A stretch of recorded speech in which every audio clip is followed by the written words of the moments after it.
ನಮ್ಮ ಗವಿಸಂಪದ YouTube channel ಈಗ ದಾಸೋಹಂ ಎಂದು ಬದಲಾಗಿದೆ. ಇನ್ನು ಮುಂದೆ ಸಬ್ಸ್ಕ್ರೈಬ್ ಮಾಡಿ, ಲೈಕ್ ಮಾಡಿ ಹಾಗೂ ನಿಮ್ಮ ಕುಟುಂಬ ಮತ್ತು ನಿಮ್ಮ ಸ್ನೇಹಿತರಿಗೆ ಶೇರ್ ಮಾಡಿ ಮತ್ತು ನಿಮ್ಮ ಅನಿಸಿಕೆಗಳನ್ನು ಕಮೆಂಟ್ ಮೂಲಕ ತಿಳಿಸಿ. ಓಂ ಶ್ರೀ ಗುರು ಶಂಭುಲಿಂಗಾಯ ನಮಃ. ಜ್ಞಾನ ಪ್ರತಿಪಾದನ ಸ್ಥಳದ 15ನೇ ಪದ್ಯ.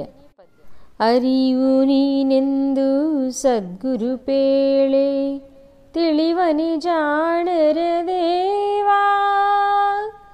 ಅರಿವಿನೊಳು ಅನ್ಯ ಕಲ್ಪನೆಗಳನ್ನು ಉಳಿವನಿ ಜಾಣರ ದೇವಾ. ಅರಿವೆ ಪರಬ್ರಹ್ಮವೆಂದು ಭಾವಿಸುವನೆ ಜಾಣರ ದೇವಾ. ಅರಿವನೇ ನಿತ್ಯ ನಿರ್ಮಳವೆಂದು ನೆನೆವನೆ ಜಾಣರ ದೇವಾ. ಅರಿವೆ ನಿರ್ಗುಣ ನಿರ್ವಿಕೃತಿಯೆಂದು ಬಗೆವನಿ ಜಾಣರ ದೇವಾ. ಅರಿವಿಲ್ಲದುದೇ ಜಡಬಹುದೆಂದು ಬಿಡುವನೆ ಜಾಣರ ದೇವಾ. ಅರಿವು ನೀನೆಂದು ಸದ್ಗುರು ಪೇಳೆ, ತಿಳಿವನಿ ಜಾಣರ ದೇವಾ. ಅರಿವಿನೊಳು ಅನ್ಯ ಕಲ್ಪನೆಗಳನ್ನು ಉಳಿವನೆ ಜಾಣರ ದೇವಾ. ಅರಿವೆ ಸದಾನಂದವೆಂದು ಅನುಭವಿಪನಿ ಜಾಣರ ದೇವಾ. ಅರಿವೆ ಸ್ವಯಂ ಜ್ಯೋತಿಯೆಂದು ಅರುಹಿಸುವನಿ ಜಾಣರ ದೇವಾ. ಅರಿವಿನೊಳು ಒಮ್ಮೆ ಮರಹೆಂದು ಬಲ್ಲನೆ ಜಾಣರ ದೇವಾ. ಅರಿವು ಅವಸ್ಥೆಗಳಿಗೆ ಪೆರತೆಂದು ಕಾಣ್ಬನಿ ಜಾಣರ ದೇವಾ. ಅರಿವು ನೀನೆಂದು ಸದ್ಗುರು ಪೇಳೆ, ತಿಳಿವನಿ ಜಾಣರ ದೇವಾ. ಅರಿವಿನೊಳು ಅನ್ಯ ಕಲ್ಪನೆಗಳನ್ನು ಉಳಿವನಿ ಜಾಣರ ದೇವಾ. ಅರಿವೆ ವಿಶ್ವಾಶ್ರಯವೆಂದು ಅನುಕರಿಪನಿ ಜಾಣರ ದೇವಾ.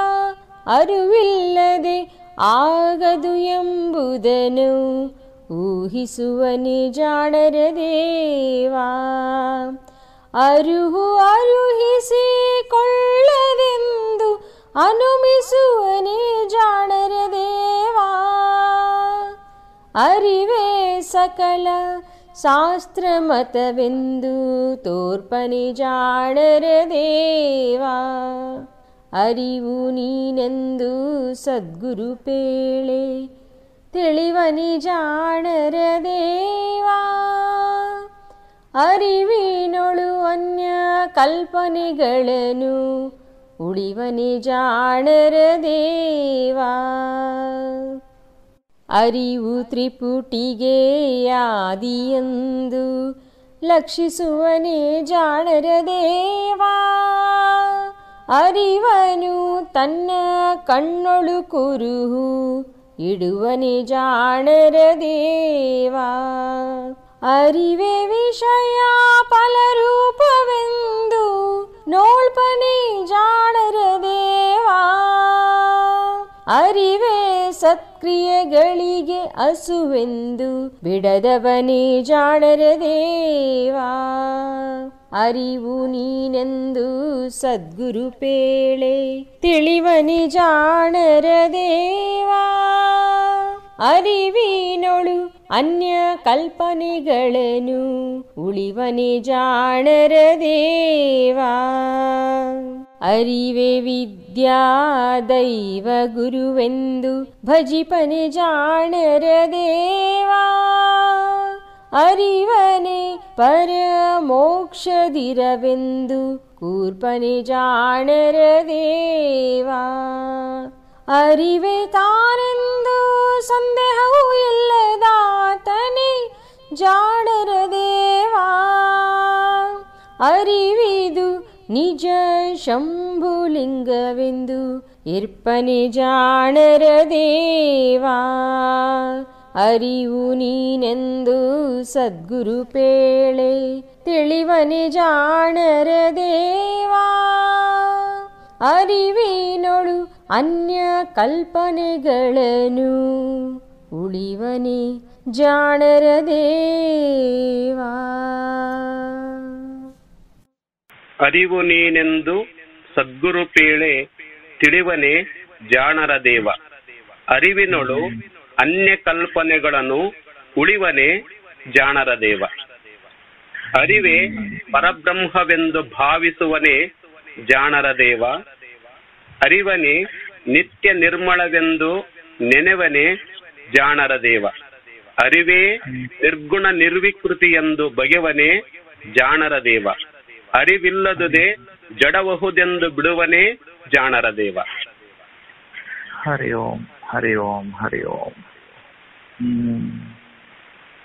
ಪ್ರಾತಸ್ಮರಣೀಯ ಪೂಜ್ಯಪಾದ ಸದ್ಗುರುಗಳ ಶ್ರೀ ಚರಣಾರವಿಂದಗಳಲ್ಲಿ ದಂಡೋತ್ ನಮಸ್ಕಾರಗಳನ್ನು ಸಮರ್ಪಿಸಿ,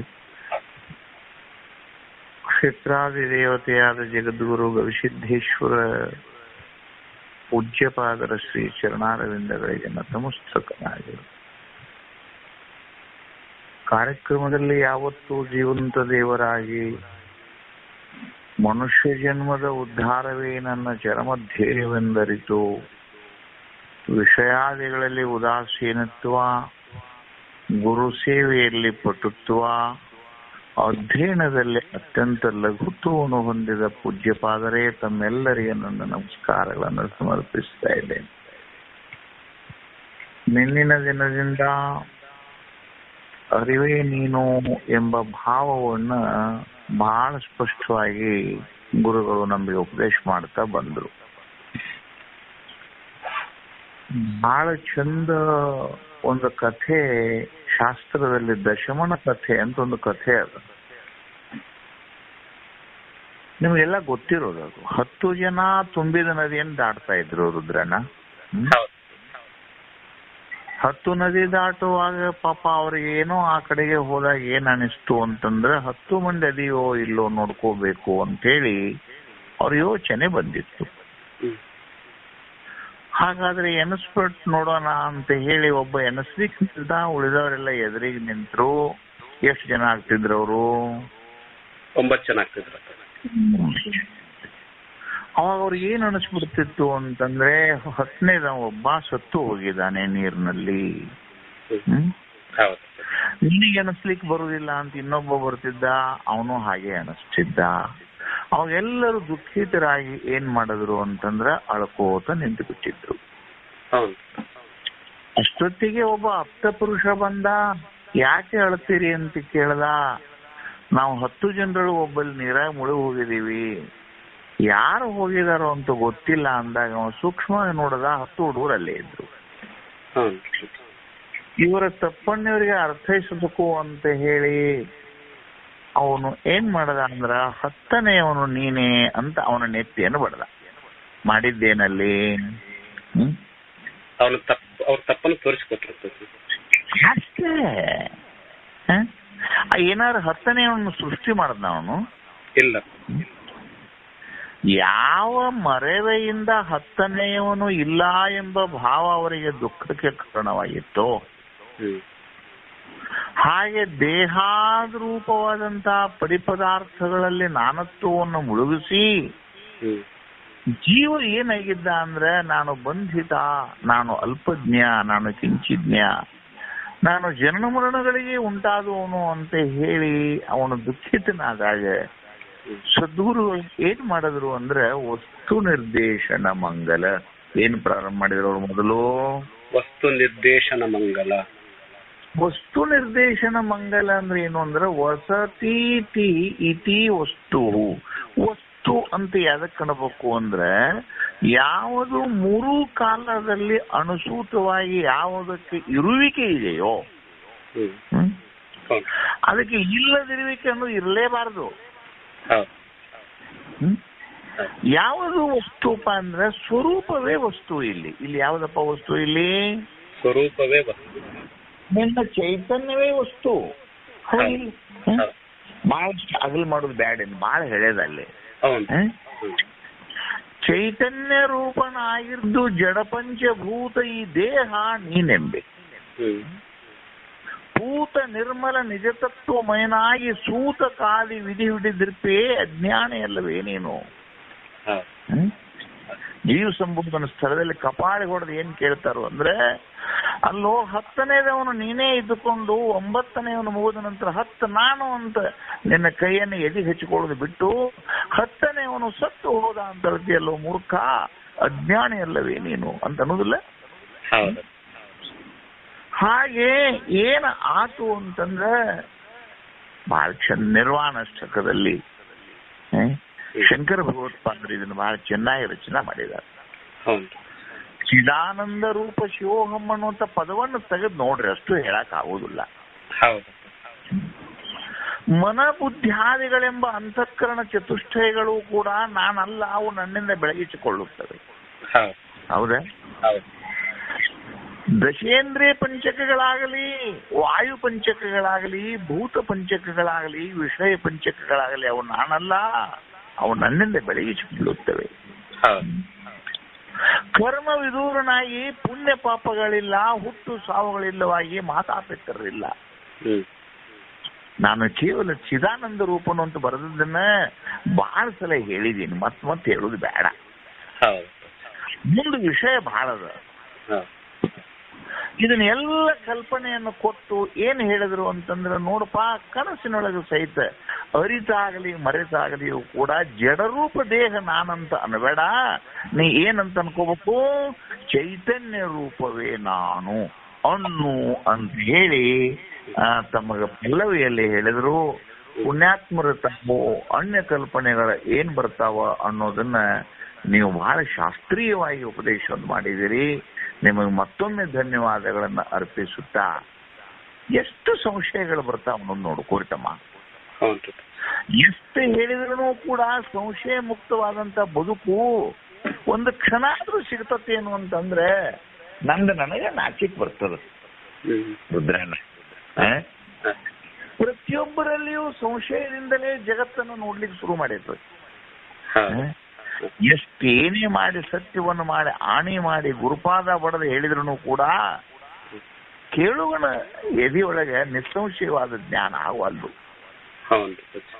ಅದಕ್ಕೆ ಏನ್ ಮಾಡಕ್ ಹೊಂಟಾರು ಅಂತಂದ್ರೆ, ಹಿಂಗ ಗುತ್ತಿಗೆಯಾಗಿ ಅವ್ನು ಹೇಳುದು ಬೇಡ, ಒಂದೊಂದು ಭಾಗವನ್ನು ಹೇಳ್ತಾ ಹೆಂಗ ನಿಮಗೆ ಈಗ ಉದಾಹರಣೆಗಾಗಿ ಒಂದು ಸುಮ್ಮನೆ ಒಂದು ಅತದ್ವಾವೃತ್ತಿ ಲಕ್ಷಣ ಅಂತೇಳಿ ಹಾಗೆಲ್ಲ ನಿಮಗೆ ಸ್ವರೂಪ ಲಕ್ಷಣ, ತಟಸ್ಥ ಲಕ್ಷಣ, ಅತದ್ವಾವೃತ್ತಿ ಲಕ್ಷಣ ಅಂತ ನಿಮಗೆ ಪಾಠ ಮಾಡಿರ್ತೀನಿ. ಅತದ್ವಾವೃತ್ತಿ ಲಕ್ಷಣದ ನಿಯಮ ಏನು ಅಂತಂದ್ರೆ, ಯಾವುದನ್ನ ತೋರಿಸುವ ಸಲುವಾಗಿ ಯಾವುದು ಅದಕ್ಕೆ ಮರೆಯಾಗಿದೆಯೋ ಅದನ್ನ ಅಲ್ಲಂತ ಹೇಳೋದು ಅತದ್ವಾವೃತ್ತಿ. ಹೌದೇ? ಅತದ್ವಾವೃತ್ತಿ ಅಂತಂದ್ರೇನು? ಯಾವುದನ್ನ ತೋರಿಸುವ ಸಲುವಾಗಿ ಅದಕ್ಕೆ ಮರೆಯಾಗಿ ಅದಕ್ಕೆ ಅಡ್ಡವಾಗಿ ಯಾವ್ದು ನಿಂತಲ್ಲ ಅದು ಅಲ್ಲ, ಅದು ಅಲ್ಲ, ಅದು ಅಲ್ಲ ಅಂತ ಹೇಳುವುದೇ ಅತದ್ವಾವೃತ್ತಿ ಲಕ್ಷಣ. ಅದು ಮಗುವಿಗೆ ತಾಯಿಯು ಚಂದ್ರನನ್ನು ತೋರಿಸಿದಂತೆ ಅಂತೇಳಿ ದೃಷ್ಟಾಂತ ಕೊಟ್ಟಿರ್ತೀವಿ. ಈಗ ಅದೇ ತರನಾಗಿ ಅತದ್ವಾವೃತ್ತಿ ಲಕ್ಷಣವನ್ನು ಕೂಡ ಇದರಲ್ಲಿ ಪ್ರಯೋಗಿಸಿಕೊಂಡು ಮುಂದಿನ ನುಡಿಗಳನ್ನ ಅವರು ಅಪ್ಪಣೆ ಮಾಡ್ಲಿಕ್ಕೆ ಹೊಂಟಿದ್ದಾರೆ. ಏನು ಹೇಳ್ತಾರೋ ಅಂತಾರೆ, ಅರಿವೇ. ಏನದು ಮೊದಲನೇ ಶಬ್ದ? ಏನದು? ಅರಿವೇ. ಅರಿವೇ ಅಂದ್ರ ಚೈತನ್ಯ ರೂಪನಾದ ಚಿದ್ರೂಪವೇ. ಅರಿವೇ ಅಂತ ಬಂದಾಗ ಏನಂತ ತಿಳ್ಕೊಬೇಕು ನೀವಲ್ಲೇ? ಚಿದ್ರೂಪವೇ. ಹೌದಿಲ್ಲ? ಸದ್ರೂಪದ ಅನುಸಂಧಾನ ಅಲ್ಲ. ಚಿದ್ರೂಪವೇ ಪರಬ್ರಹ್ಮವೆಂದು ಭಾವಿಸುವವನೇ ಜಾಣರ ದೇವ. ಒಂದೇದೇನ್ ಹೇಳಿದ್ರಿ? ಜಾಣರ ದೇವ ಅಂತ ಯಾರಿಗೆ ಹೇಳಕತ್ತಾರ? ತನ್ನ ಅಂತರ್ಯದಲ್ಲಿರುವಂತ ಚೈತನ್ಯ ರೂಪನಾದಂತ ಆ ಕೇವಲ ಚಿದಾಭಾಸ ರೂಪ ಜೀವ ನಾನಲ್ಲ, ನಾನು ಕೇವಲ ಬ್ರಹ್ಮ ರೂಪನು ಅಂತ ಭಾವಿಸುವವನಿಗೆ ಎನ್ನಬೇಕು ಅವಾಗ ಜಾಣರ ದೇವ. ಹೌದಿಲ್ಲ? ನಾ ಏನ್ ತಿಳ್ಕೊಂಡಿದ್ದೀನಿ ತನಕ ತೊಮ್ಮಕಸಿ ಅಂತ ಅನ್ನುವಂತ ಮಾತ ನನಗೆ ಅಂತಃಕರಣಕ್ಕೆ ಬಂದಿದ್ದಿಲ್ಲ. ಅಂದ್ರೆ ಜೀವನು ದೇವನಾಗುವನು ಅನ್ನುವಂತ ಜ್ಞಾನ ನನಗೆ ಬಂದಿದ್ದಿಲ್ಲ. ನಾ ಹೆಂಗ್ ತಿಳ್ಕೊಂಡಿದ್ನಿ ಅಂತಂದ್ರೆ, ಅದು ಅಸತ್ವ ಪಾದಕ ಆವರಣ, ಅವಾನ ಪಾದಕ ಆವರಣ ಸಹಿತವಾಗಿ ನಾನು ಯಾಕೆ ದೇವ ಅಂತ ತಿಳ್ಕೊಂಡಿಲ್ಲ ಅಂತಂದ್ರೆ ಅಭಾಣ ಪಾದಕ ಅಂತಂದ್ರೆ ಇದ್ರೆ ಯಾಕೆ ತೋರುದಿಲ್ಲ. ಅಭಾಣ ಪಾದಕ ಅವರನ್ನೇನು ಇದ್ರೆ ನಾನು ದೇವನೇ ಇದ್ದ ಪಕ್ಷದಲ್ಲಿ ಸರ್ವಜ್ಞತ್ವಾದಿ ಗುಣಗಳು ನನಗೆ ಇರಬೇಕಾಗಿತ್ತಲ್ಲ. ಇಲ್ಲ ಅಂದಿಂದ ನಾನು ಪರಬ್ರಹ್ಮ ಅಲ್ಲ ಅಂತ ಹೇಳಿ ನನ್ನ ಹೊಟ್ಟೆಗೆ ಏನಿಟ್ಕೊಂಡಿದ್ನಲ್ಲ ಅದನ್ನ ಚೆಲ್ಲ ಮೊದಲು. ನೀನು ಕೇವಲ ಪರಬ್ರಹ್ಮ ರೂಪನು ಅಂತ ಹೇಳಿ ಈಗ ಈ ಸದ್ಯದಲ್ಲಿ ನೀವು ಹೆಂಗ್ ತಿಳ್ಕೊಬೇಕಪ್ಪ ಅಂತಂದ್ರೆ, ಈಗ ನಾಟಕದಲ್ಲಿ ಒಬ್ಬ ಮನುಷ್ಯ ಪಾತ್ರ ಮಾಡಿರ್ತಾನೆ. ಅವನು ನಾಟಕ ಸುಂದರ ಆಗ್ಬೇಕಾತಂದ್ರ ಅವ ತನ್ನ ಮೊದಲಿನ ಹೆಸರು ಬಿಡಬೇಕಾದ್ರೆ, ಆ ನಾಟಕದಲ್ಲಿ ರಾಮನ ಪಾತ್ರ ಮಾಡಿದಾಗ ಅವ ಕಾಮ್ ಇದ್ರೂ ಕೂಡ ನಾಟಕದಲ್ಲಿ ನಾ ರಾಮ್ ಅಂತ ಹೆಂಗ ಅವ ಆವೇಶ ಮಾಡ್ಕೊಂಡು ಪಾತ್ರ ಮಾಡಿದ್ರೆ ಮಾತ್ರ ಅವಾಗ ರಾಮನ ಪಾತ್ರ ಒಪ್ತತೆ ಹೊರತಾಗೆ ನಾ ಕಾಮ್ ಅನ್ನೋದು ನೆನಪಿಟ್ಕೊಂಡ್ರೆ ಬರ್ತದ ನಮಗದ ಬರಂಗಿಲ್ಲ. ಹಾಗೆ ಸಾಧಕಾವಸ್ಥೆಯಲ್ಲಿ ಸದ್ಗುರು ಪೇಳೆ ಹೌದಿಲ್ಲ. ಸದ್ಗುರು ಯಾವಾಗ ನನಗೆ ತತ್ವಮಸ್ಯಾದಿ ಮಹಾವಾಕ್ಯದಿಂದಲೋ ಅಥವಾ ಕರುಣೆಯಿಂದಲೋ ಆಶೀರ್ವಾದ ರೂಪದಿಂದಲೋ ಉಪದೇಶ ಮಾಡಿದನೋ ಆ ತಕ್ಷಣದಲ್ಲಿ ನೋಡಿ ಎಷ್ಟು ಚಂದ ನಿನಗೆ ಹೇಳ್ತಾನೆ. ನಿನಗೆ ಒಂದು ಉದಾಹರಣೆ ಹೇಳ್ತಾನೆ ತಮ್ಮ. ಈಗ ಒಂದು ಯಾವುದೋ ಒಂದು ಕನ್ಯಾ ನೋಡಕ್ ಹೋಗಿರ್ತೀವಿ. ಕನ್ಯಾ ನೋಡಕ್ ಹೋಗಿ 4 ಮಂದಿ ಗುರು ಹಿರಿಯರ ಕೂಡೆ ಹುಡುಗಿ ಚಲೋದಾನ ಹುಡುಗಿ ಚಲೋದಾನ ಅಂತ ಹೇಳಿ 4 ಮಂದಿ ಮಾತಾಡಿ ಒಂದು ನಿಶ್ಚಯ ಮಾಡಿದ ಕೂಡಲೇ ತಕ್ಷಣದಲ್ಲಿ ಇನ್ನ ಲಗ್ನ ಆಗಿಲ್ಲ. ಇನ್ನ ಲಗ್ನ ಆಗಿಲ್ಲ ರುದ್ರಣ್ಣ. 4 ಮಂದಿ ಹಿರಿಯರ ನಿಶ್ಚಯ ಮಾಡಿದ ತಕ್ಷಣ ಆ ಹುಡುಗಿ ಏನ್ ತಿಳ್ಕೊತಾನಪ್ಪ ಅಂತಂದ್ರೆ ಇವ ನನ್ನ ಪತಿದೇವ. ಏನಿನ್ನ ಟೆಂಪ್ರರಿ ತಿಳ್ಕೊತಾಳೋ ಇಲ್ಲ. ಒಂದು ಸಲ 4 ಮಂದಿ ಗುರು ಹಿರಿಯ ನಿಶ್ಚಯ ಮಾಡಿದ ತಕ್ಷಣ ಆ ಹುಡುಗಿ ಇವ ನನ್ನ ಗಂಡ ಅಂತ ತಿಳಿದುಕೊಂಡು ತಲೆ ತಗ್ಗಿಸಿಕೊಂಡು ಗಂಡನ ಜೊತೆಗೆ ವಿನಯವಾಗಿ ಜೀವನವನ್ನು ಹೆಂಗ್ ಮಾಡಕ್ ಶುರು ಮಾಡ್ತಾಳಲ್ಲ, ಹಂಗ ಒಂದು ಸಾರಿ ಸದ್ಗುರುನಾಥ ನಿನಗೆ ನೀನು ಪರಬ್ರಹ್ಮ ರೂಪವೇ ಇದ್ದೀಯಪ್ಪ, ನೀನು ಜೀವರೂಪನಲ್ಲ ಅಂತ ಹೇಳಿ ತಿಳಿದ ತಕ್ಷಣ ಗಪ್ಪಟ ತಲೆ ತಗ್ಗಿಸಿಕೊಂಡು ಸದಾಕಾಲ ಬ್ರಹ್ಮಚಿಂತನೆಯಲ್ಲಿರುವ ಏನಬೇಕು ಜ್ಞಾನದ ದೇವ. ಹೌದ ಹೌದ. ಅರಿವಣೆ ಅಂದ್ರೆ ಆಚರಣಾಗಿ ಅರಿಯುವ ಚಿದ್ರೂಪವು ನಿತ್ಯನೂ ನಿರ್ಮಳನು. ಎರಡನೇದು ಏನ್ ತಿಳ್ಕೋಬೇಕು? ನಿತ್ಯನೂ ನಿರ್ಮಳನು. ನಿತ್ಯ ಅನ್ನೋ ಪದವನ್ನು ಹಗಲೆಲ್ಲ ಹೇಳಿದ್ದೀನಿ. ಪ್ರಾಗಾದಿ ಅಭಾವ ಚತುಷ್ಟಯಗಳಿಗೆ ಯಾವುದು ವಿಲಕ್ಷಣವಾಗಿದೆಯೋ ಅದು ನಿತ್ಯ. ಹೌದ. ಈ ದೇಹಾದಿಗಳು ಏನಾಗ್ತಾವಂದ್ರ ಪ್ರಾಗಾದಿ ಅಭಾವಗಳಿಗೆ ಒಳಪಟ್ಟಾವ.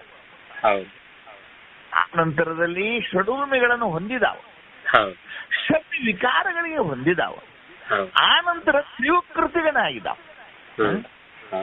ಆ 3 ವಿಕೃತಿಗಳಾಗಲಿ 6 ವಿಕಾರಗಳಾಗಲಿ ಇವು ನನಗೆ ಇಲ್ಲ.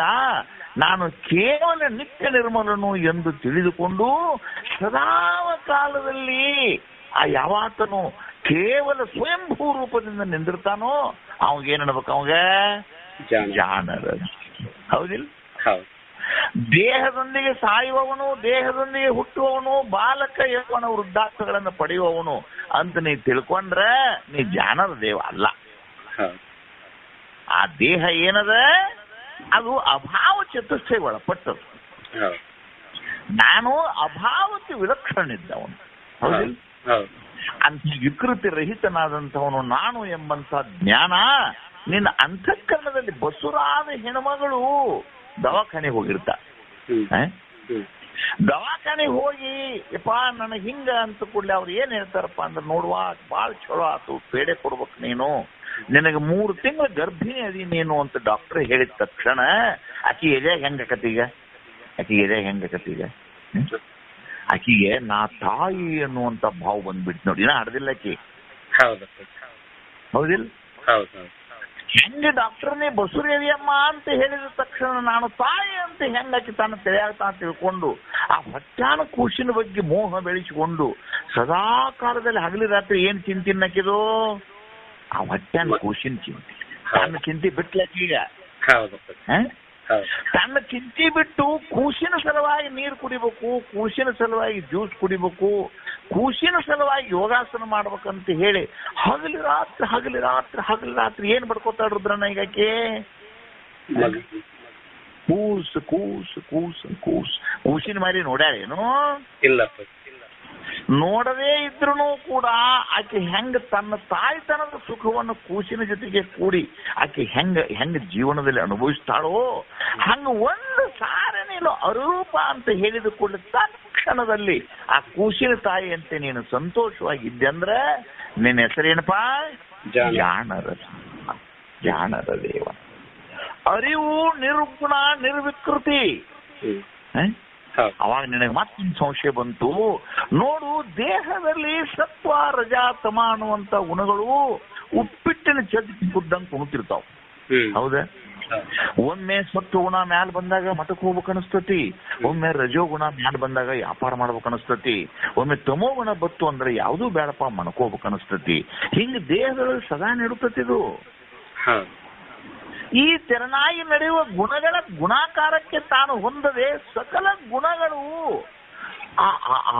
ಈ ಗಣಪತಿ ಒಳಗೆ ಇದನ್ನ ಹಾಕಿರ್ತಾರೆ ನೋಡ್ತೇನೆ ತಮ್ಮ, ಲೈಟಿಂಗ್ ಸರಗಳು ಹಾಕಿರ್ತಾರೆ ಹಿಂಗ. ಅವು ಒಂದೊಂದು ಹಿಂಗ್ ಬರ್ಗ್ ಹತ್ತವು ರಿಂಗಿನ ಜೊತೆ ಕಾಣ್ತತ್ ನೋಡವ್. ನಿಮ್ಗೆ ನಾನ್ ತಿಂಗ್ ಹೇಳ್ತೇನೆ, ನಮಗ ಹಂಗ ನಿಮ್ಮಂಗ್ ಹೇಳಕ್ ಬರುದಿಲ್ಲ. ಒಂದು ಊದಿನ ಕಡ್ಡಿ ಅಂತ ನೀವು ತಗೊಂಡ ಕತ್ತಲ್ದ ನಿಂತ ಹಿಂಗ್ ಗರ ಗರ ಗರ ಗರ ಗರ ರಿಂಗ್ ಆಗಿ ತಿರುಗಿರಿ ಅದನ್ನ. ಅದೇ ಒಂದು ಬೆಂಕಿಯ ರಿಂಗ ಕಾಣಿಸ್ತೈತಿ. ಹೌದು, ನಾ ಹೇಳುದು ಅನುಭವ ಬರ್ತತಿಲ್ಲೋ? ಬರ್ತದ. ಅಲ್ಲಿ ಬೆಂಕಿಯ ರಿಂಗ್ ಐತೇನು? ಇಲ್ಲಪ್ಪ, ಅಲ್ಲಿ ಬರೇ ಒಂದು ಊದಿನ ಕಡ್ಡಿ ಬೆಂಕಿ ಅದು. ಹೌದು. ಹಂಗಿದ್ರು ಅದು ವೃತ್ತಾಕಾರವಾಗಿ ಯಾಕೆ ತೋರ್ತಂದ್ರ ವೇಗವಾಗಿ ತಿರುಗೋಣದ್ರಿಂದ. ಹೌದು. ಹಾಗೆ ಗುಣಗಳು ಹೆಂಗ್ ತಿರುಗ್ತಾವ ಅಂದ್ರೆ ತಮ್ಮ, ಅವು ಎಡಬಿಡದೆ ರಾತ್ರಿ ಹಗಲಿ ಕನಸು ನೆನಸು ಜಾಗ್ರ ಸ್ವಪ್ನ ಎಲ್ಲ ಕಾಲದಲ್ಲಿ ಇವು ಗುಣಗಳು ಏನ್ ಮಾಡ್ತಾವಪ್ಪ ಅಂದ್ರೆ ತಿರುಗುತ್ತಿರ್ತಾವ. ಆ ತಿರುಗುವಂತಹ ಗುಣಗಳಿಗೆ ಆಧಾರ ರೂಪನಾದ ಕೇಂದ್ರ ಬಿಂದು ನಾನಲ್ಲದೆ ಗುಣಗಳು ನನಗೆ ಇಲ್ಲ ಅನ್ನುವಂತಹ ಜ್ಞಾನ ನಿನ್ನ ಅಂತಃಕರಣದಲ್ಲಿ ಇಟ್ಕೊಂಡಿ ಅಂತಂದ್ರೆ ನಿನಗೆ ಏನ್ ಅನ್ಬೇಕು? ನಿರ್ವಿಕೃತಿಗನು. ಹೌದಲ್ಲ? ವಿಕಾರ ರಹಿತನಾಗಿ ಸತ್ವ ಗುಣದ ಜೊತೆಗೆ ಕೂಡದೆ, ರಜೋಗುಣ ಜೊತೆಗೆ ಕೂಡದೆ, ತಮೋಗುಣ ಜೊತೆಗೆ ಕೂಡದೆ ನೀನು ನಿರ್ವಿಕಾರ ರೂಪದಲ್ಲಿ ಇರುವಂತ ಕೂಟಸ್ಥ ಚೈತನ್ಯನು ನೀನು ಅನ್ನುವಂತ ಜ್ಞಾನ. ಹಗಲೆಲ್ಲ ಕೂಟಸ್ಥನ ಲಕ್ಷಣ ಹೇಳಿರ್ತಾನೆ ನಿಮಗೆ. ಕಮ್ಮಾರನ ಅಡಿಗಲ್ಲು, ಆ ಅಡಿಗಲ್ಲಿನ ಮೇಲೆ ಕೊಡ್ಲಿ ಹೆಣುತ್ತಾರೋ, ಬಾಯ್ಬಡಿ ಹೆಣುತ್ತಾರೋ, ಕುಡುಗೋಲ್ ಹೆಣುತ್ತಾರೋ, ಕುಡ ಹೆಣುತ್ತಾರೋ, ಏನ್ ಮಾಡಿದ್ರು ಅಡಿಗಲ್ ಏನಾರ ಕುಡ ಆಗೈತೇನು? ಇಲ್ಲ. ಕೊಡ್ಲಾಗೈತೇನು? ಇಲ್ಲಪ್ಪ. ಮತ್ತ ಅದ್ರ ಮೇಲೆ ಹೆಣದಾರೋ ಇಲ್ಲೋ? ಮಾಡಾರ. ಹಂಗ ನಿನ್ನ ಅರುರೂಪದಲ್ಲಿ ಗುಣಗಳೆಂಬ ಕೊಡ್ಲಿ ಕುಡುಗೋಲುಗಳು ಓಡಾಡ್ತಾವ. ಹೌದು. ಆದ್ರೆ ನೀನು ಮಾತ್ರ ಗುಣಗಳಿಗೆ ಗುಣಿಯನ್ನಾಗದೆ ನೀನು ಕೇವಲ ನೀನೇ ಆಗಿರೋಣದರಿಂದ ನೀನು ನಿಂತಿ ಅಂದ್ರೆ ನಿನ್ನ ಹೆಸರು ಏನಬೇಕಪ್ಪ? ಜಾಣದ. ಹೌದಾ? ಅರಿವಿಲ್ಲದದು ಇದು ಈ ಲೋಕ ಏನಪ್ಪ ಅಂತಂದ್ರೆ ಪಾಪ. ಇದಕ್ಕೆ ನಿನಗೆ ಹೇಳ್ತೀನಲ್ಲ, ನಿಮ್ಗೊಂದು ವಿಚಿತ್ರ ಹೇಳ್ತೀನಿ ತಮ್ಮ, ಅಭ್ಯಾಸ ಮಾಡಿ ಹೇಳ್ರಿ, ವಾರ ಗಂಟ್ಲೆ ಸಮಯ ತೋರಿ. ಲೋಕದೊಳಗ ಸಕಲ ಪ್ರಾಣಿಗಳಲ್ಲಿ ನಗುವ ಗುಣವನ್ನ ಮನುಷ್ಯನಿಗೆ ಮಾತ್ರ ಕೊಟ್ಟಾನ ರುದ್ರಣ್ಣ. ಹೌದಪ್ಪ. ಪ್ರಾಣಿಗಳಿಗೆ ಅಳಾಕ್ ಬರ್ತದ, ನಗಾಕ್ ಬರುದಿಲ್ಲ. ಹೌದು. ವಿಚಾರ ಮಾಡಿ ನೋಡ್ರಿ. ಹೌದು ಅಲ್ಲೋ? ನೀವು 8 ದಿನ ಸಂಚಾರಕ್ಕೆ ಹೋಗ್ರಿ, ಪ್ರಾಣಿಗಳ ಜೊತೆಗೆ ಅಡ್ಡಾಡ್ರಿ, ಗೊತ್ತಾಕತ್ ನಿಮಗ. ನಾಯಿಗಳು ಓ ಅಂದ್ರ ಮಂದಿ ಏನಂತಾರ, ನಾಯಿ ಅಳಾಕತ್ತೈತಿ, ಕಟ್ಟ ಅಳಾಕತ್ತೈತಿ, ಕುದುರೆ ಅಳಾಕತ್ತೈತಿ, ಎತ್ತ ಅಳಾಕತ್ತೈತಿ, ಎಂದಾರ ನಾಯಿ ನಗಾಕತ್ತೈತಿ ಅಂದದ್ದು ಕೇಳಿರೇನು?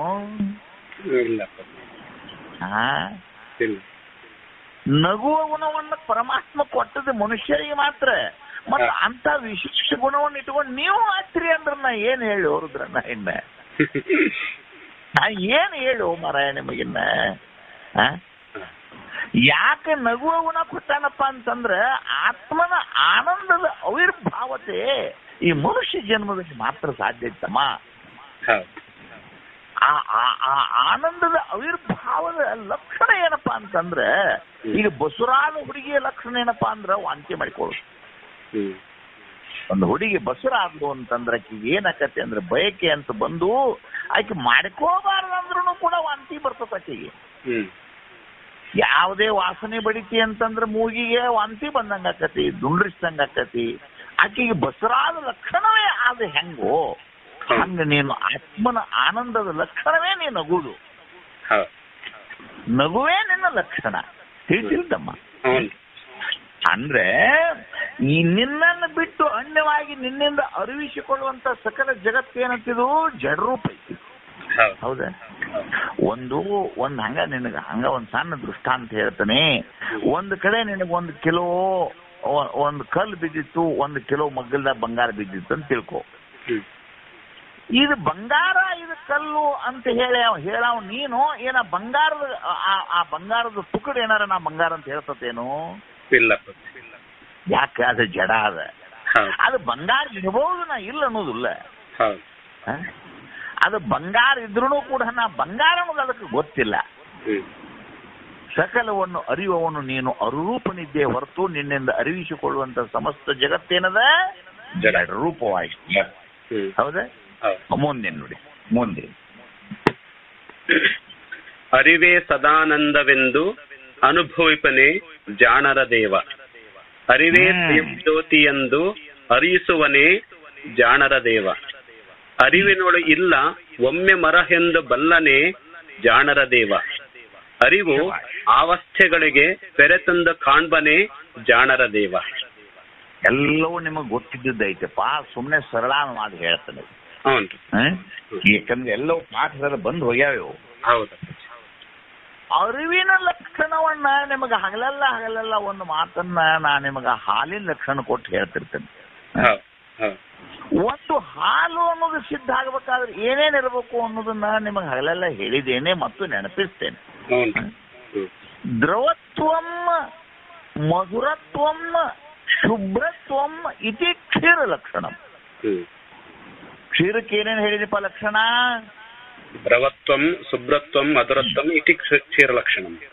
ಇದ್ರೊಳಗೆ ಒಂದು ಲಕ್ಷಣ ತೆಗೆದು ಬಿಡು, ಕ್ಷೀರ ತಯಾರಾಕತ್ತೆ ನೋಡು. ಬರಂಗಿಲ್ಲ. ಬರುದಿಲ್ಲ. ಹೌದಿಲ್ಲೋ? ಅದು ಮಜ್ಜಿಗೆ ಆಗಬಹುದು, ಅದು ಸುಣ್ಣದ ನೀರಾಗಬಹುದು, ಅದು ಇನ್ನೇನೇನೋ ಆಗಬಹುದು. ಹೌದು ಅಲ್ಲೋ? ಹೌದು ಅಲ್ಲೋ? ಹೆಂಗೋ?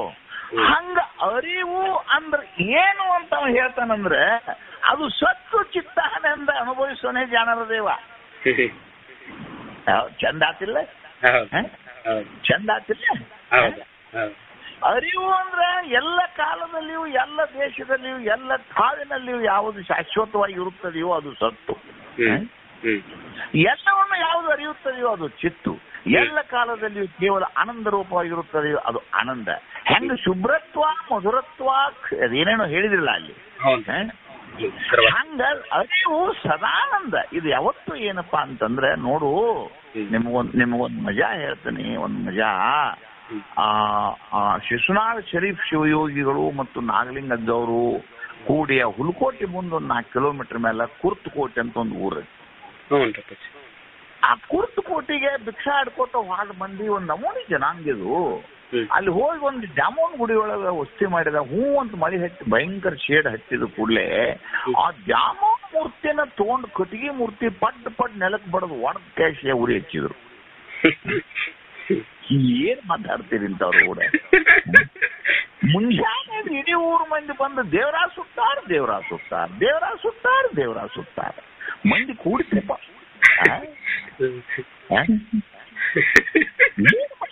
ಇಂಥ ಮಂದಿ ಕೂಡ ವ್ಯಾಪಾರ ಹೆಂಗ್ ಮಾಡೋದು? ಅವಾಗ ಶರೀಫ್ ಶಿವಯೋಗಿಗಳು ಹೇಳ್ತಾರೆ, ದೇವರಾ ಸುಡಾಕ್ ಬರ್ತೇನೋ ಮೂರ್ಖ. ಅರಿವು ಸದಾನಂದ ಅರಿವು ಅನುಭವಿಸುವ ಅಲ್ಲೋ. ಅರಿವು ಚಿದ್ರೂಪನಾದಂತ ದೇವನಿಗೂ ಯಾವಾತನ ಆಜ್ಞೆಯಂತೆ ಬೆಂಕಿಯೂ ಪ್ರವಹಿಸುವುದು, ಯಾವಾತನ ಆಜ್ಞೆಯಂತೆ ಗಾಳಿ ಚಲಿಸುವುದು, ಯಾವಾತನ ಆಜ್ಞೆಯಾಗಿ ಜನವು ಕೈಕಟ್ಟಿಕೊಂಡು ನಿಂತಿರುವುದು ಅಂಥ ದೇವ.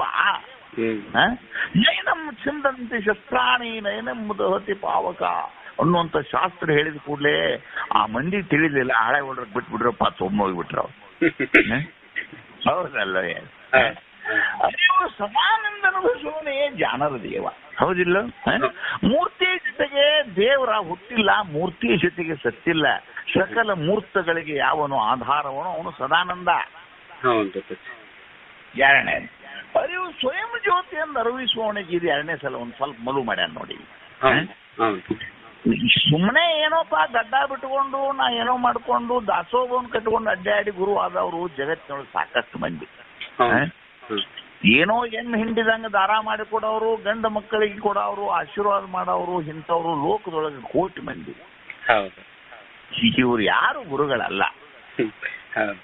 ಯಾಕಪ್ಪ ಗುರು ಅಂತ ಯಾರು ಏನಬೇಕು ಅಂತ ಅನ್ನೋದಕ್ಕೆ ನಾವು ಸ್ಪಷ್ಟವಾಗಿ ಬರ್ದಾನೆ.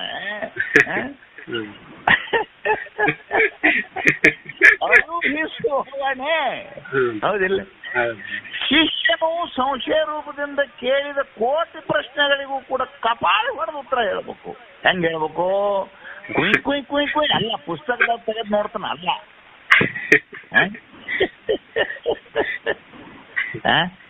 ಹೌದಲ್ಲ? ಯಾವಾಗ ಪಂಚೀಕೃತವಾದ ಪಂಚೀಕರಣವನ್ನು ಹೇಳಿ ಅದೇನು ಚಂದ್ರು ಏನು ಅಂತಿರಲ್ಲ ಅಂತ ಪುಸ್ತಕ ತಗೊಂಡು ಹೇಳುವಾಗ ಶಿಷ್ಯನಿಗೆ ಬಂದ ಸಂಶಯವನ್ನ ಅದು ಏನಾರ ಮಾಡಿ ದಾಟೋಲಿಗೆ ಕಥೆ ಹೇಳಿ ಹೋಗುವಂಗಿಲ್ಲ.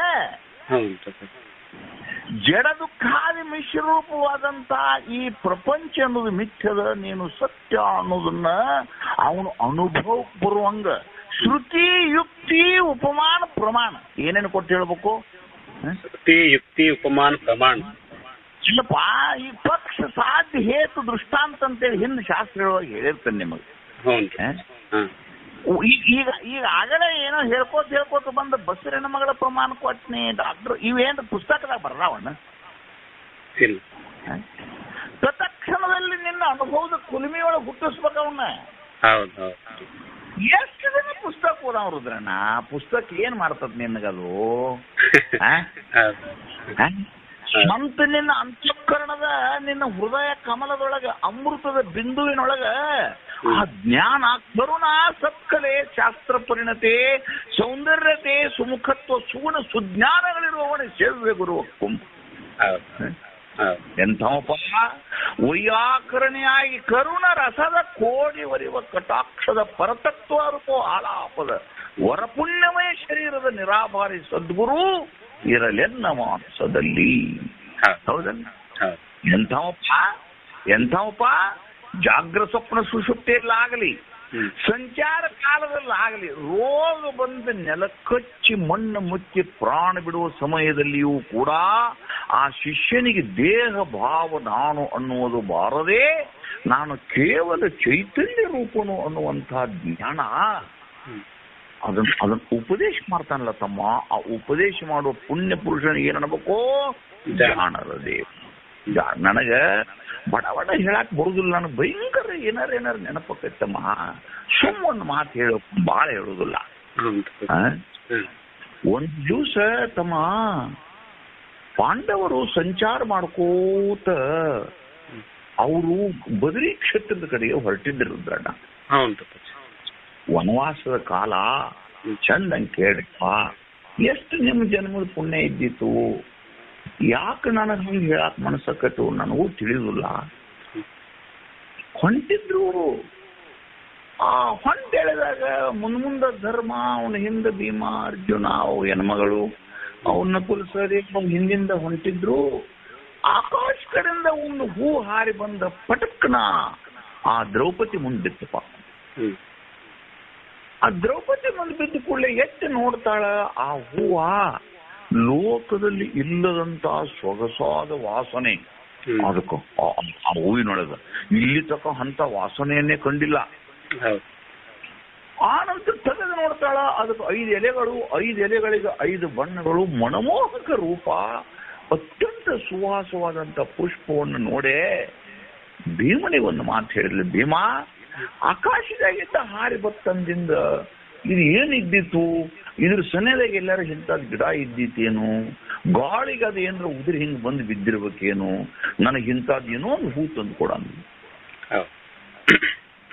ಆಗ ಭೀಮ ಯೋಚನೆ ಮಾಡಿ ನೋಡು, ಜಗತ್ತಿನೊಳಗೆ 5 ಪಟ್ಟದ ಅರಸಿಯಾಗಿ ಪಡಬಾರದ ಕಷ್ಟಪಟ್ಟ ಗುಡ್ಡದೊಳಗೆ ಬರಿಗಾಲಿನಿಂದ ತುಳಿದು ನೆತ್ರ ಹರಿಯುವಂತಹ ಸಮಯದಲ್ಲಿಯೂ ಕೂಡ ದ್ರೌಪದಿ ಒಂದು ಹೂ ಬೇಡ, ಎಕ್ಕಷ್ಟೇ ಹೂ ತಂದು ಕೊಡಿದ್ರೆ ನಾ ಎಂತ ಗಂಡ, ಬೇಡ ತರ್ತಂತು ಅಂತ ಹೇಳಿ ಅವ ಏನ್ ಮಾಡಿದ ಅಂದ್ರ ಆ ಪುಷ್ಪ ತರಾಕಂತೇಳಿ ಹೊಂಟ.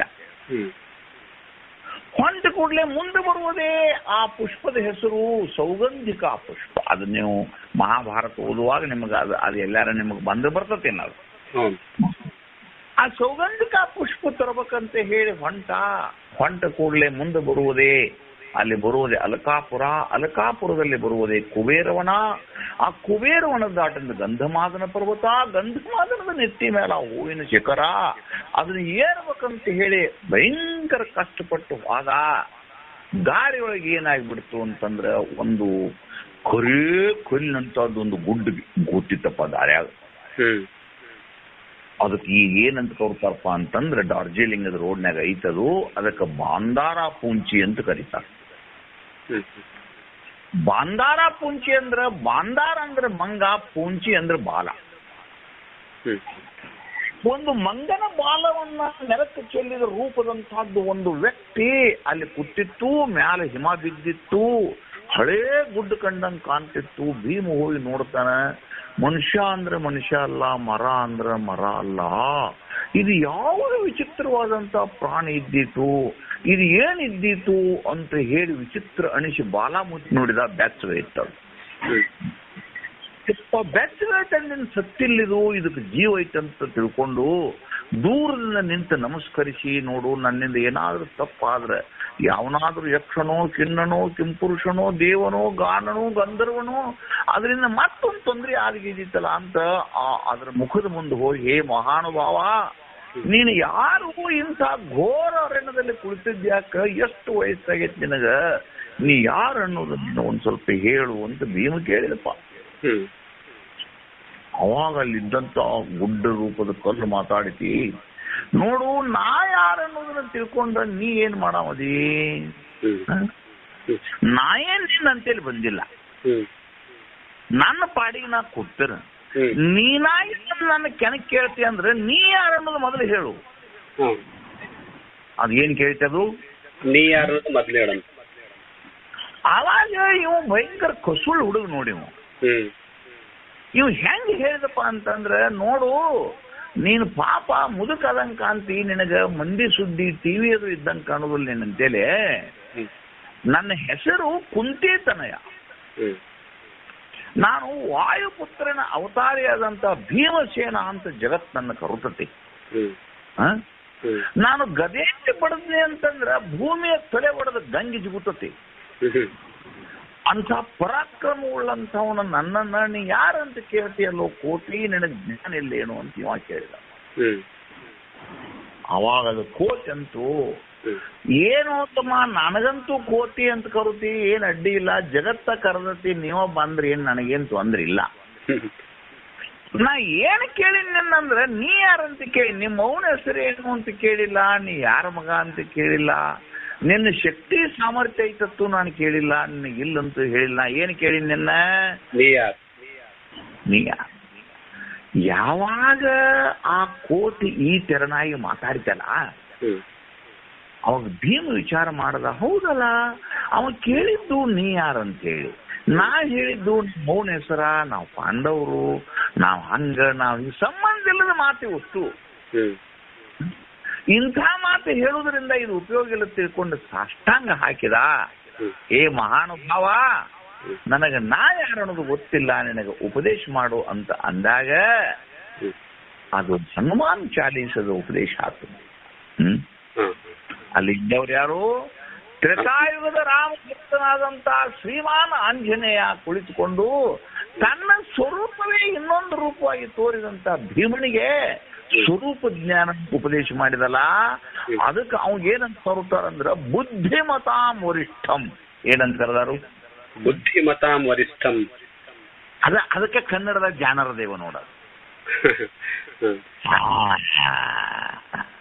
ಲೋಕದಾಗ ಜಾನ್ರ ಯಾರಪ್ಪ, ಬುದ್ಧಿಮತಾಂ ಹನುಮ ಜಾನ. ಲೋಕದಲ್ಲಿ ಜಾನ ಯಾರಪ್ಪ, ಆಂಜನೇಯನೇ ಧ್ಯಾನ. ಲೋಕದಲ್ಲಿ ಜಾನರ ದೇವ ಯಾರಪ್ಪ, ಗುರು ಸೇವೆಯಲ್ಲಿ ತನ್ನವನ್ನು ಅಡಗಿಸಿದವನೇ ಜಾನರ ದೇವ. 10 ಮಾತು ಹೇಳುವುದು ಉಪಯೋಗ ಇಲ್ಲ. ಯಾವಾತನು ಸದ್ಗುರುವಿನ ಸೇವೆಯಲ್ಲಿ ಸದ್ಗುರುವಿನ ಪಾದದಲ್ಲೇ ಮನವನ್ನಿಟ್ಟುಕೊಂಡು ಲೋಕ ವಿಕೃತಿಗಳು ನನಗಿಲ್ಲ, ದೇಹಾದಿ ಮನತ್ರಯಗಳು ನನಗೆ ಸಂಬಂಧ ಇಲ್ಲ ಅಂತ ತಿಳಿದುಕೊಂಡು ಯಾವಾತನು ಸ್ವರೂಪಾನುಸಂಧಾನದಲ್ಲಿ ನಿಂದ್ರೆ ನಮಗೆ ಏನನ್ನಬೇಕಮ್ಮ ಜಾಣರದಿ. ಹೌದಾ? ಅರಿವು ಅವಸ್ಥೆಗಳು ಯಾರಿಗಿರ್ತಾವ ತಮ್ಮ? ಜೀವನಿಗೆ. ಜಾಗ್ರ, ಸ್ವಪ್ನ, ಸುಷುಪ್ತ ಅನ್ನೋದು ನಿಮ್ಮ ಅವಸ್ಥೆಗಳಿವೆ. ಜಾಗ್ರದಲ್ಲಿ ಅರುರೂಪವು ನೇತ್ರಸ್ಥಾನದಲ್ಲಿ ಇದ್ದುಕೊಂಡು ಜಗದಾದಿ ಪಡಿ ಪದಾರ್ಥಗಳನ್ನು ಅರಿಯುವುದಕ್ಕೆ ಜಾಗ್ರ ಅನ್ನಬೇಕು. ಮುಂದಿನ ಹೇಳುದೈತಂತೆ, ಆ ಸಮಯದಲ್ಲಿ ವಿಶೇಷವಾಗಿ ಹೇಳ್ತಾನೆ. ಇವತ್ತು ಇಷ್ಟ ತಿಳ್ಕೊಳ್ಳು.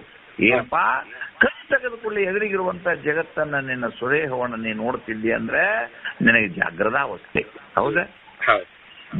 ಜಾಗ್ರದಾವಸ್ಥೆಯಲ್ಲಿ ಬೇಸತ್ತು ದಣಿದಂತಹ ಮನವು ನಿದ್ರೆ ಕಡೆಗೆ ಜಾರವಾಗ ದಾರಿಯಲ್ಲಿ ಒಂದು ಸ್ವಪ್ನಾವಸ್ಥೆಯ ಲೋಕವನ್ನು ಕಂಡೆಲ್ಲ, ಅದು ಸ್ವಪ್ನಾವಸ್ಥೆ. ಆ ನಂತರದಲ್ಲಿ ಮತ್ತೆ ಜಾರಿ ಕೊಡವು ಬಾವಿಗೆ ಬಿದ್ದಂತೆ ಅಜ್ಞಾನದ ಅರಿವಿನಲ್ಲಿ ಮುಳುಗಿ ಏನೊಂದು ತಿಳಿಯದೆ ಸುಖವಾಗಿ ಮಲಗಿದ್ದೇನೆಂದು ಅನುಭವಿಸುವುದೇ ಅದು ಸುಷುಪ್ತಿ ಅವಸ್ಥೆ. ಇವು ದೇಹಕ್ಕವ, ಜೀವಕ್ಕದವ. ಈ ದೇಹವನ್ನ, ಈ ಜೀವವನ್ನ, ಈ ಅವಸ್ಥೆಗಳನ್ನ ಎದುರಿಟ್ಟು ಅರಿಯುವಂತ ಅರಿವು ನಾನು ಎಂಬ ಭಾವ ನಿನ್ನಲ್ಲಿ ನೆಲೆ ನಿಂತು ಬಿಟ್ಟಿತ್ತು ಅಂತಂದ್ರೆ ನಿನ್ನ ಹೆಸರೇನಪ್ಪ ಅಂದ್ರೆ ಜಾಣರ ದೇವ. ಇಷ್ಟು ಈ ತೆರನಾಗಿ ಜಾಣ ಜಾಣ ಜಾಣ ನೀ ಏನಂತ ಹೇಳಕತ್ತಾನವ? ಜಾಣನಾಗೆಂದು ಬೋಧಿಸಿರುವ ಕೋಣನಾಗಿ ಬದುಕಬೇಡೋ ಲೋಕದಲ್ಲಿ ರೂಪಾದಿ ಪಂಚ ವಿಷಯಗಳು ಕಣ್ಣಿನಿಂದ, ಕಿವಿಯಿಂದ, ಚರ್ಮದಿಂದ, ಮೂಗಿನಿಂದ ಬೆನ್ನು ಹತ್ತಿ ನಿನ್ನ ತಿರುಗಾಡ್ತಾವಿಲ್ಲ. ಲೋಕದೊಳಗೆ ಹೆಂಗ ಅನೇಕ ನಾಯಿಗಳ ಕೂಡಿ ಒಂದು ನಾಯಿಯನ್ನು ತುರ್ತಾವಿಲ್ಲ? ಯಾವ್ದಾರ ಪರೂರ್ ನಾಯಿ ಬತ್ತಂದ್ರೆ ಊರ ನಾಯಿಗಳು ಬೆನ್ನು ಹತ್ತಿ ಕಡಿತಾವಿಲ್ಲ? ಹಂಗ ಪಂಚ ವಿಷಯಗಳೆಂಬ ನಾಯಿಗಳು ನಿನ್ನ ಬೆನ್ನು ಹತ್ತಿ ಕಡುತ್ತಾವು. ಕಣ್ಣಿನಿಂದ ರೂಪ, ಮೂಗಿನಿಂದ ಗಂಧ, ಕಿವಿಯಿಂದ ಶ್ರವಣ, ಚರ್ಮದಿಂದ ಸ್ಪರ್ಶಾದಿಗಳು. ಇನ್ನ ಮುಂದಿನ ವಚನದ ಇನ್ನ ಹೇಳವ್ರದಾರ ಅವ್ರು, ಇನ್ನೊಂದು ಎರಡು ದರ ಬರ್ತಾವ. ಅವು ಬಂದಾಗ ಅಲ್ಲಿ ಹೇಳ್ತಾನ ಅವನು. ಇಂಥ ಪ್ರಸಂಗದಲ್ಲಿ ನೀ ಏನಬೇಕು ಅಂತಂದ್ರೆ, ಆಗಲೇ ಹಾಡ್ಲಿಲ್ಲ ಅದು, ಒಂದು ನಮ್ಮವ್ ಹಾಡಿದ್ಲಲ್ಲ, ಅದೇನದು, ಏಸು ಕಾಯಂಗಳ ಕಳೆದು 84 ಎಷ್ಟು ದೇಹಗಳು ಹೋಗೋಪ. ನೀನು ದೇಹದ ಪೂಜಾ ಮಾಡಿದಲ್ಲ, 84 ಲಕ್ಷ ಜೀವರಾಶಿಯಲ್ಲಿ ಹುಟ್ಟಿ ಬಂದು ಕುಡಿಲಾರದ ಹಾಲು ಉಳಿದಿಲ್ಲ, ಮೆಡಲಾರದ ಜಗ ಉಳಿದಿಲ್ಲ ತಮ್ಮ. ಒಂದ್ ದಿವ್ಸ ಭೀಷ್ಮ ಪಿತಾಮಹರು ಶರಪಂಜರದ ಮೇಲೆ ಮನೆಗಿ, ಈಗೋ ಇನ್ನೊಂದು ಕ್ಷಣಕ್ಕೋ ಭೀಷ್ಮ ಪಿತಾಮಹ ಚಿತ್ ಸೂರ್ಯ ಅದು ಮಹಾಸೂರ್ಯನಲ್ಲಿ ಅಡಕವಾಗುವ ಸಮಯ ಬಂದಿತ್ತು. 700 ವರ್ಷದ ಪಿತಾಮಹ, ಜಗದ್ ಬ್ರಹ್ಮಜ್ಞಾನಿ, ನಾರಾಯಣನ ಭಕ್ತ, ಚಿರಂಜೀವಿ ಆದಂತ ಭೀಷ್ಮನ ದೇಹವನ್ನು ಸಾತ್ತ ನಂತರ ಎಲ್ಲಿ ಉಗಿಬೇಕು? ಈ ಗುರುಗಳ ಗದ್ದಿಗೆ ಎಲ್ಲಿ ಮೌನ ಹುಡುಕ್ಯಾಡ್ತಿರ್ಲಿಲ್ಲ ಮಠದಾಗ ನೀವು. ಹಂಗ ಇಡೀ ಜಗತ್ತೆಲ್ಲ ಕೂಡಿ ಭೀಷ್ಮನನ್ನು ಎಲ್ಲಿ ಹುಗಿಬೇಕಂತ ವಿಚಾರ ಶುರುವಾದಪ್ಪ. ಕೃಷ್ಣನನ್ನು ಕೇಳಿದು ಬಂದು, ಕೃಷ್ಣ ಮತ್ತು ಇಂಥ ನಿನ್ನ ಅತ್ಯಂತ ಪರಾಕ್ರಮ ಪ್ರೇಮಿಯಾದ ಪರಶುರಾಮನ ಗಂಡು ಗೊಡಲಿಯ ಕಡಿತವನ್ನು ಸಹಿಸಿದಂಥ ಈ ಚಿತ್ತ ಸೂರ್ಯನ ದೇಹವನ್ನ ಪವಿತ್ರ ಜಗದ ಒಯ್ಯಬೇಕಲ್ಲ, ಎಲ್ಲಿ ಹೋಗುನು ಅಂತೇಳಿ ಕೃಷ್ಣನ ಕೇಳಿದ. ಅವಂದ, ನಾವು ಸಣ್ಣವ್ರಪ್ಪ, ನಮ್ಗೇನ್ ಗೊತ್ತಾಗತ್ತೆ, ಅವನ್ನ ಕೇಳ. ಅಲ್ಲ, ಅವನು ಹೆಚ್ಚಿನ ಹೆಚ್ಚಪ್ಪ ಇದು ಜಗದ್ಗುರು ಕೃಷ್ಣನ ಕೂಡ ಇದಕ್ಕೆ ಉತ್ತರ ಕೊಡ್ಲಿಲ್ಲ. ಹಂಗಾರ ಯಾರನ್ನು ಹುಗಿಬೇಕು ಅವ್ರನ್ನ ಒಂದ್ ಮಾತು ಕೇಳಿದ್ರು ನಡಿ ಅಂತೇಳಿ ಇನ್ನ ಜೀವ ಹಿಡ್ಕೊಂಡು ಕೂತಿದ್ದ. ಭೀಷ್ಮನನ್ನು ಬಂದು ಎಲ್ಲರೂ ಕೇಳಿದ್ರು, ಯಜ್ಜ ಮತ್ ಈಗಿಲ್ಲ, ಇನ್ನೊಂದು ಕ್ಷಣಕ್ಕೆ ನಿನ್ನ ದೇಹ ಪಾಸ್ ಆಗುವಂಗ ಕಾಣ್ತತಿ, ನಿನ್ನ ಎಲ್ಲಿ ಹುಗಿಬೇಕು ಅನ್ನೋದನ್ನ ನಾನು ಅಪ್ಪಣೆ ಮಾಡಿದೆ ಅಂದ್ರೆ ನಾವು ಅಲ್ಲಿ ಹೋಗಿ ಗದ್ಗಿ ಕಟ್ಟೆ 4 RCC ಕಂಬ ಹಾಕಿ ನಾಯಿ ಹುಚ್ಚಿ ಹಂಗ ಮಾಡ್ತೀವಿ ಅಂತೀವ್ರ ಅಂದ ಕೂಡಲೇ ಭೀಷ್ಮ ಹೇಳಿದ, ತಮ್ಮ ಒಂದು ನನ್ನನ್ನು ಎಲ್ಲಾದ್ರೂ ಹುಗಿದ ಗದ್ಗಿ ಕಟ್ಟಬೇಕತ್ತಿರಲ್ಲ ನೀವು, ಇನ್ನು ಕೆಲಸ ಮಾಡ್ರಿ, 5 ಮಂದಿ 5 ಪಿಕಾಶಿ ತಗೋರಿ, ಭೂಮಿಯನ್ನು 1 ಇಂಚ್ ಬಿಡದಂಗ್ ಕರೀರಿ, ಆ ಭೂಮಿ ಬಂದು ಏನ್ ಹೇಳ್ತಾನ ನನಗೆ ಹೇಳ್ರಿ, ಆವಾಗ ನಾನು ನಿನಗೆ ಜಗ ತೋರಿಸ್ತಾನ ಅಂದ. ಅವನ ನಡಿಯಪ್ಪ ಹೋಗುನು ಅಂತೇಳಿ 5 ಮಂದಿ 5 ಪಿಕಾಶಿ ತಗೊಂಡು ಹೋದ್ರು. ಗುಡಿಸಲ್ ಹೊರಗೆ ಬಂದ ಕೇಸ್ ಹಿಂಗ್ ಪಿಕಾಸಿ ಎತ್ತಿ ಹಿಂಗ ನೆಲಕ್ಕೆ ಭೀಮ್ ಬಡದ ಕೂಡ್ಲೇನ ಭೂಮಿ ಏನಂತು ಅಂತಂದ್ರೆ ಗತಂ ಭೀಷ್ಮ ಏನಂತ ಗದಂ ಭೀಷ್ಮ ಈ ಹಿಂದಿನ ಜನ್ಮದಲ್ಲಿ ಸತ್ತಿದ್ದಪ್ಪ ಇಲ್ಲೇ ಹೋಗಿದ್ದಂತಂತದ್ದು. ಇಡೀ ಪೃಥ್ವಿ ಎಲ್ಲ ಬಡದ್ರು. ಭೂಮಿ ಏನಂತಿತ್ತು ಗತಂ ಭೀಷ್ಮಂ ಅಂದ್ರೆ ಹುಗಿಲಾರ ನೆಟ್ಟ ಉಳಿದಿಲ್ಲ ಅಂತ. ರುದ್ರನ ಧರಣಿಯನ್ನೆಲ್ಲವನ್ನು ಸನ್ನಿಸಿ ಧೂಳಿ ಮಾಡಲು ಪರಮಾಣುಗಳು ಅಣಿತು ದೇಹಗಳು ಎಲ್ಲಿ ಹೋಗುದಿಲ್ಲ ಎಂದು ಸುಟ್ಟಿಲ್ಲ ಇದನ್ನ. ಹೀಗೆ ಇರುವಂತ ಈ ತನುವಿನ ಆಶಯದಿಂದ ತನುವನ್ನು ಕೂಡಿ ಅವಸ್ಥೆಗಳು ನಾನು ಅವಸ್ಥೆಗಳು ನನಗ ಅಂತ ಅನ್ನುವುದನ್ನು ಬಿಟ್ಟು ಸಕಲ ಅವಸ್ಥೆಗಳನ್ನು ಕಾಣುವ ಅರಿವು ನಾನು ಎಂದು ತಿಳಿದು ಅರುರೂಪದಲ್ಲಿ ನೆಲೆ ನಿಂತ ತಪಸ್ವಿಗೆ ಏನಂತ ಕರಿಬೇಕು ಅಂದ್ರೆ ಜಾಣರ ದೇವ. ಹೌದಿಲ್ಲ? ಮತ್ತೆ ನಾಳೆ ನಮಸ್ಕಾರ. ಅರಿವಿನೊಳಗೆ ಇಲ್ಲ ಒಮ್ಮೆ ಅದೊಂದು ಲೈನ್ ಅರಿವಿನೊಳಗೆ ಇಲ್ಲ ಒಮ್ಮೆ ಮರಹಂದ ಬಲ್ಲನೆ ಜಾಣರ ದೇವ. ಅದಾಗ್ಬಿಟ್ರೆ ಎರಡನೇ ತಮ್ಮ ಅದ್ರೊಳಗೆ ಏನು ಉಳಿದಿಲ್ಲಪ್ಪ. ತಮ್ಮ ಯಾವ ಒಬ್ಬ ಸೂರ್ಯನಿಗೆ ನಮಸ್ಕಾರ ಮಾಡಕತ್ತಿದ್ದಂತ.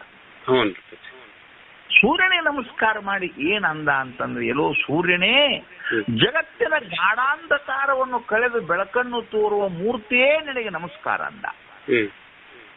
ಸೂರ್ಯ ಅಂತಾನ ತಮ್ಮ ಗಾಢಾಂಧಕಾರ ಅಂದೆಲ್ಲ ಅದು ಎಲ್ಲಿರ್ತತಿ ಅಂದ.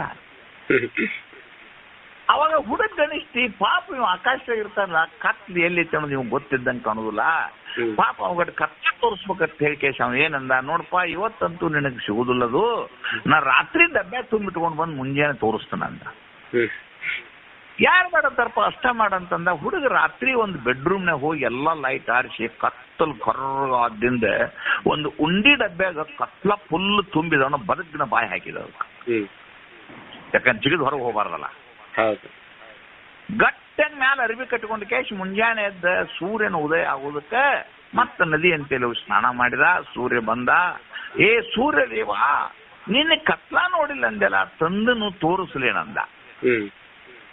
ಯಾರು ಬೇಡತ್ತಾರ ತೋರ್ಸಪ್ಪ ಅಂತ ಅಂದ ಕೂಡ್ಲೆ ಮೆಲ್ಲಕ ಆ ಡಬ್ಬಿ ಬಾಯಿ ತೆಗೆದು ಸೂರ್ಯನ ಕಡೆ ಮುಖ ಮಾಡಿದ. ಏನಿತ್ತಲ್ಲೇ ಬೆಳಕೆ ತುಂಬಿಕೊಂಡಿದ್ದು.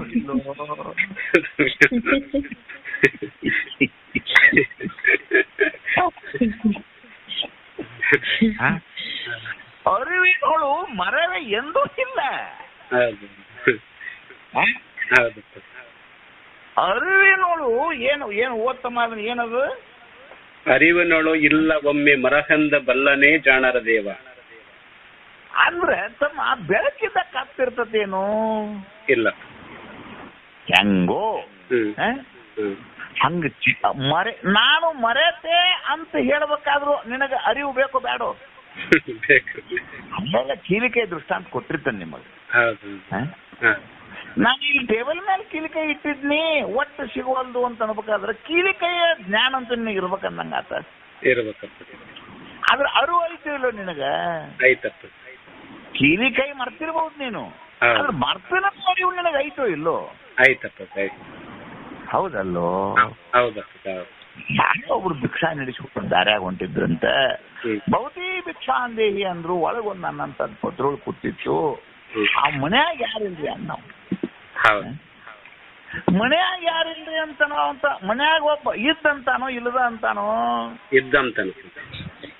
ಯಾಗೋ ಹಾಗೆ ದೇಹವೆಂಬ ಮನೆಯೊಳಗ ಚಿದ್ರೂಪನಿಂದ ಕೇವಲ ಪ್ರಕಾಶಮಾನವಾದ ಅಲುಪ್ತ ಪ್ರಕಾಶ ನಿನಗ ನೆನಪಿನ ರೂಪದಿಂದನೂ ಬೆಳಗುತ್ತತಿ, ಮರವೆಯ ರೂಪದಿಂದ ಬೆಳಗುತ್ತತಿ. ನಿನ್ನ ನೆನಪು ಮತ್ತು ನಿನ್ನ ಮರವೆಗೆ ಅದು ಭಿನ್ನವಾಗಿರುವುದರಿಂದ ಅರಿವಿನೊಳಗೆ ಮರವೆ ಎಂಬ ಕಲ್ಪನೆ ನಿನಗೆ ಎಂದೆಂದು ಇಲ್ಲ. ಅದನ್ನ ನಂಬಿ ನಡೆಯುವವನಿಗೆ ಏನನ್ನಬೇಕು? ಅವಾಗ ಜಾಣರದಿ. ಹೌದಿಲ್ಲಪ್ಪ? ಮತ್ತೆ ಮುಂದಿನ ನುಡಿಗಳನ್ನು ನಾಳಿನ ದಿವಸದಲ್ಲಿ ನೋಡೋಣ.